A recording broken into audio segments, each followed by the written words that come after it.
Okay, so we have the top 75 albums of 2023. Now, I chose 75 this year because I wanted to whittle it down to something a little bit easier to contain.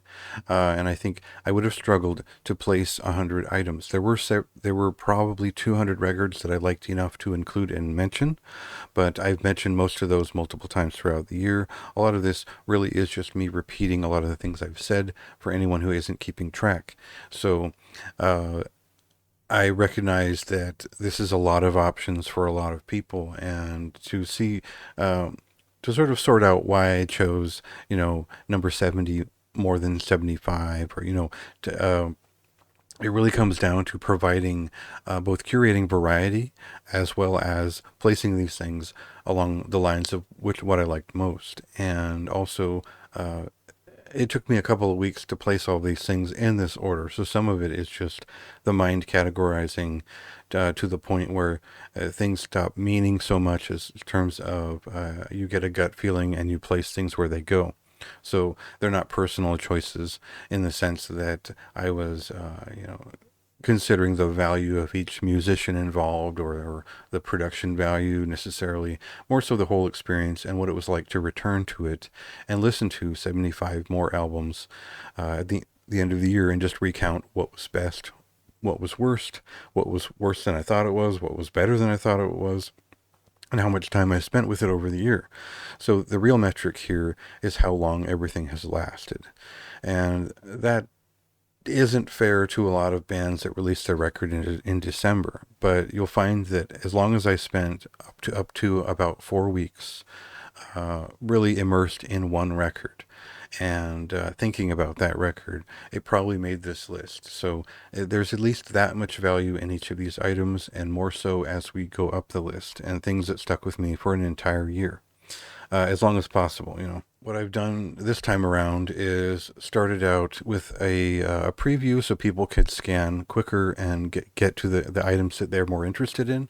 So we look at the kind of the first 10, 75 through 66, and we start with Theatmass's Hades. This is an album that I had the pleasure of premiering this year, and it's a bestial death metal record. It's influenced by death thrash and war metal and just general extreme metal classicism.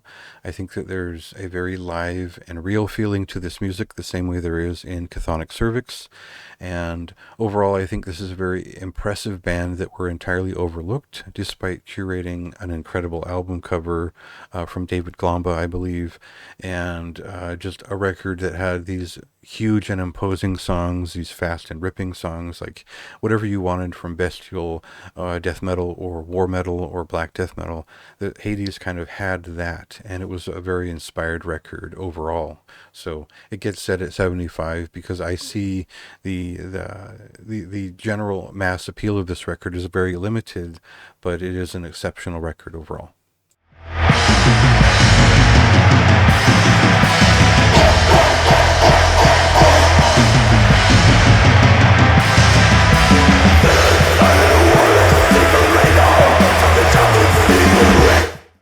So number 74 is Sparks Austerius Infernae.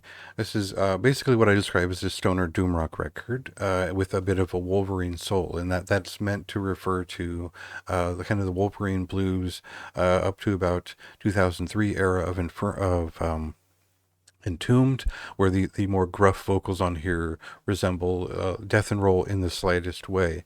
And I think that gives this record an edge in terms of its both its bluesy sort of strum overall, but also it gives it a bit of grit and emotion to their delivery. These songs feel like they're delivering something heartfelt at times. Maybe they're just having fun with their sound. These are fairly young folks, but this is such a step up from their first record, which was just kind of fumbled together, that I felt like it really was important to sort of emphasize how good this record was if you're a fan of stoner doom, stoner metal, doom metal, and music with a bit of a bluesier but also extreme side that is adjacent to various forms of heavy music. And I think there's this core appeal to this record that most people will get once they've sat with it and familiarized themselves with the first, I don't know, 5 or so songs. They're all fairly catchy and written to be so. So definitely worth giving that one a chance.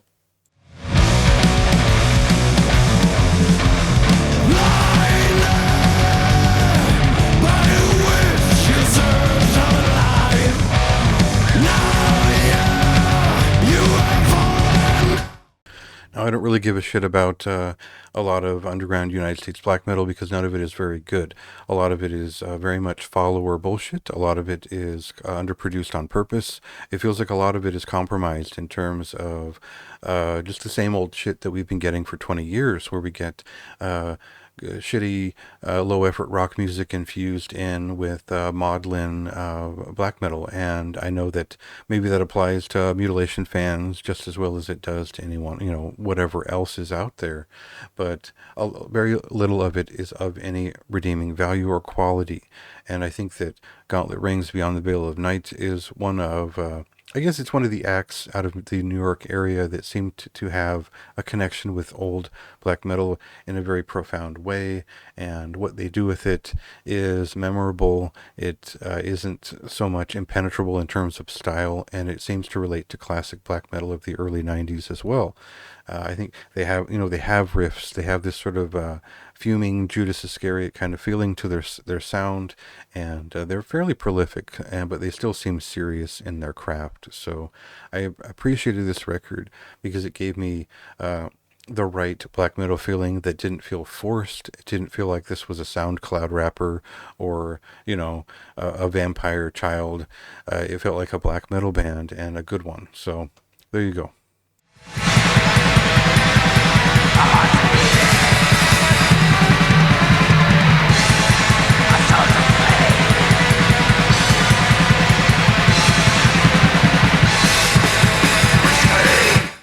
El Cosmos Me Observa en Silencio is the latest full-length album from Ornamentostmo, and this is a funeral death doom metal band that is heavily influenced by melodic death doom. And what that means is that there's some Catatonia-esque melodic features to the lead guitars.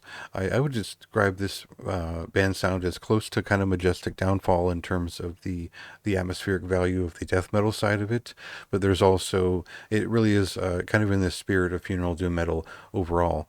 And he creates these long and involved pieces that seem like they could run on forever. And it reaches the point of not necessarily automatic delivery of melody, but there seems to be songs crafted of it here that have impact, and it's really nice to return to this album. And so I thought it was definitely worth touting as here up at number 72 as something special for extreme doom metal fans who want something that is, this is obviously an underground release in most aspects, but it still has quite a lot of value you can get out of this, this extended record.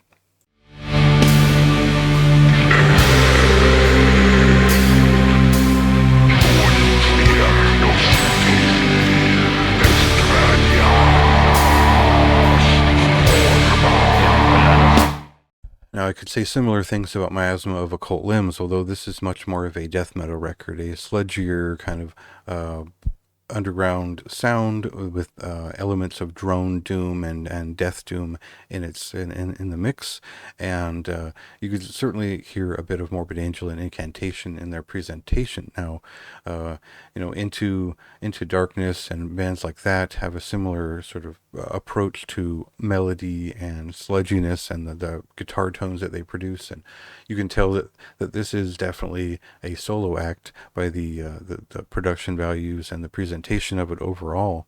But I liked that about it, and I felt like this was kind of one of those things that I discovered at random, that I was, well, why isn't anyone talking about this record? And because of that, I just spent more time with it, sort of unraveling what it was, and ultimately enjoying the perspective of the artist and what they presented here. And hopefully they continue on with it, because I think he's onto something in terms of the overall sound and the atmosphere of it.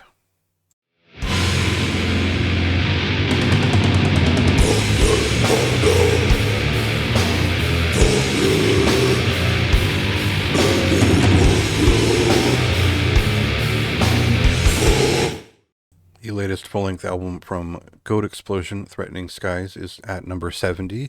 And this is more of a lean into traditional heavy metal and traditional doom metal style, which was always there for the band.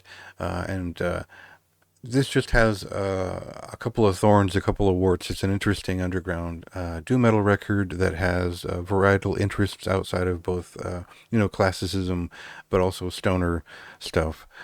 And for German doom metal, it has quite a lot of personality that is not just so squarely traditional. And I think that they've done a fine job of writing songs that are both captivating, seem to be emotionally engaged, and have riffs, and that counts quite a bit. So it's not a perfect record. Some of the drum sounds seem a little bit off here and there, but overall, a fine record and one of the more memorable doom metal records from this year that was also quite a bit underrated.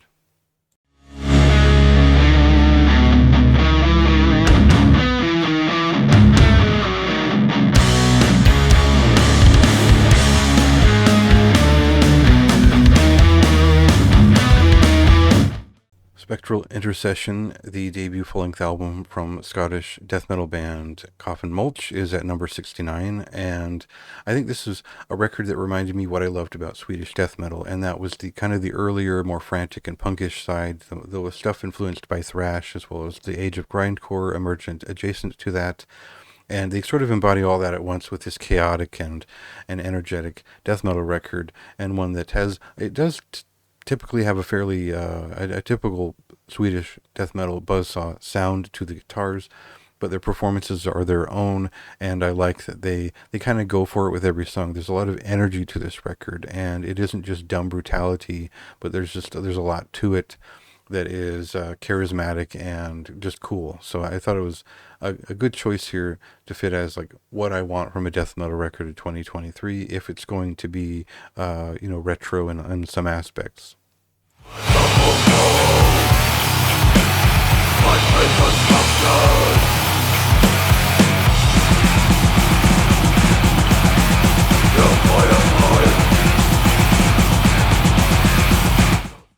Four is the latest full-length album from Iron Void, which I've set at number 68. And really, this is just a song-oriented traditional doom metal record that I spent a lot of time with because it was catchy. And that's just about as simple as it gets. You could tell that they are fans of The Obsessed. You could tell there's a bit of pentagram in what they do. Otherwise, it's their own sound that they've developed over the years. They've only gotten better with each release.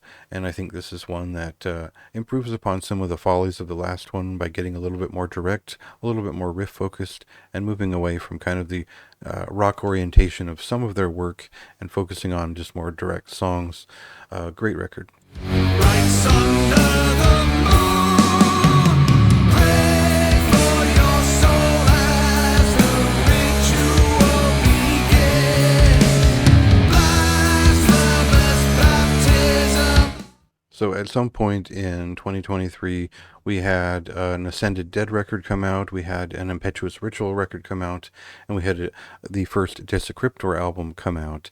And I find these things fairly related because their first releases seem to be leaning towards more of a Phrenolith style. The kind of the first Phrenolith record was more of a death metal focused thing, and I think that Desecryptor sort of retains that feeling while moving into some bestial death metal aspects, as well as some of the dissonant side that you would find in Portal-related bands. So Vortex Oblivion is, I think, overall kind of one of the more interesting bestial death metal records of the year, if we could call it that. It is kind of a traditional death metal record in most aspects. There are some very normal things happening here in the way that there are also very normal things happening on Ascended Dead records. So this was easy to digest, but also subversive at the same time. There was a chaos to it that was interesting, but there was a focus to it, which was kind of a key component for making it worth coming back to over and over. So it sits at this place on the list because it never quite hit the riff out of the park for me, but it still had tons of riffs. And anyway, it's a good death metal record for those who are seeking something that isn't necessarily plain old school, but still has that spirit and that knowledge in mind as it composes itself.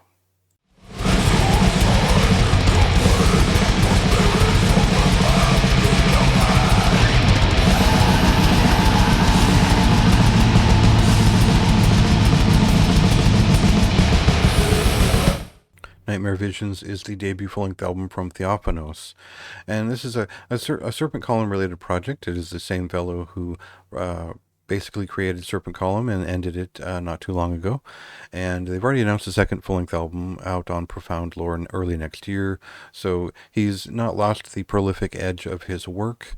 And this is just a different point of view. I think this feels like they've cut a rib out of one of the earlier fragments of his work and focused in on it, which was a little bit more chaotic hardcore in style, but still inspired by the freneticism of Synarchy of Molten Bones era Decibel Omega. And what that means is that this is just a fantastic record overall. I think that it is...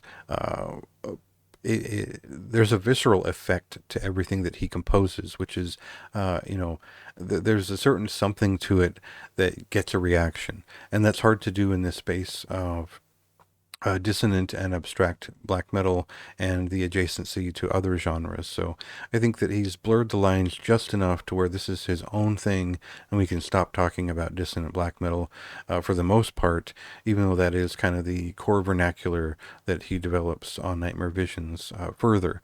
So it's a unique thing, and it's there's certainly an there's an efficacy of it in terms of getting a reaction out of me, where it's very visceral work. So I'm interested to see what he does next with the next record. I haven't heard it yet, but cool to see him do something a little bit different and kind of focus on those influences.